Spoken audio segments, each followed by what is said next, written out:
আজকে রেডি হয়ে সবাই চলে যাচ্ছিলাম বাহিরে, কারণ আমি আগের ব্লগে বলেছিলাম আমার বোন ওর মেয়ের কান ফোরানোর উপলক্ষে আজকে আমাদেরকে একটা ট্রিট দিবে। তো সবাই মিলে রেডি হয়ে বাহিরে চলে গেলাম। সবার প্রথমে আমরা বাসার কাছের একটা মেলাতে গিয়েছিলাম। তো এখানে ফুচকা দেখলাম, সবাই মিলে ফুচকা একটু খেয়ে নিলাম। ফুচকা তো কম বেশি সবাই পছন্দ করে, আমারও খুবই পছন্দের fuchka. Hello everyone, welcome to my another blog. মেলার এই দোকানটাতে ছোট সিঙ্গারা ছিল, নিমকি ছিল আর জিলাপি ছিল। এখান থেকে আমরা সিঙ্গারা খেলাম আর কিছু জিলাপি নিয়ে গেলাম বাসার জন্য। আমার ভাস্তি ভাগ্নিরা বেলুন শুট নিয়ে কিছুক্ষণ খেলা করলো।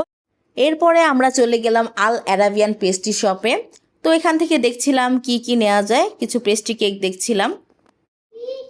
আল অ্যারাবিয়ানের পেস্ট্রি কেকগুলো কিন্তু খুবই ভালো। তো আমার ভাস্তিরা ভাগ্নিরা বলছিল এখান থেকে কিছু পেস্ট্রি নিয়ে দিতে। বাসার জন্য কিছু পেস্ট্রি কেক আমরা পার্সেল করে নিলাম আর এখানে বসে আমরা কিছু খেয়ে নিলাম। এই পেস্ট্রি রোল কেকটা আমার খুব পছন্দের, তো আমি আমার বোনকে বললাম এই পেস্ট্রি রোল কেকটা নিতে। তো এখানে আমার বোন পেস্ট্রি রোল কেক নিয়েছিল। আর নিয়েছিলাম চিকেন বার্গার আর ছিল চিকেন কিমা ব্রেড। এই তো আমার বোনের তরফ থেকে আজকে আমরা এই ট্রিটগুলি পেলাম। তো যাই হোক বন্ধুরা, ভিডিওটি কেমন লাগলো অবশ্যই তোমরা কমেন্ট বক্সে কমেন্ট করে জানাও। এরপরে চলে গিয়েছিলাম আমরা ওয়ালটনের একটা শোরুমে, কারণ আমার আম্মু এখান থেকে আজকে একটা ব্লেন্ডার কিনবে। তো এখান থেকে আম্মু ঘুরে ঘুরে ব্লেন্ডার দেখছিল।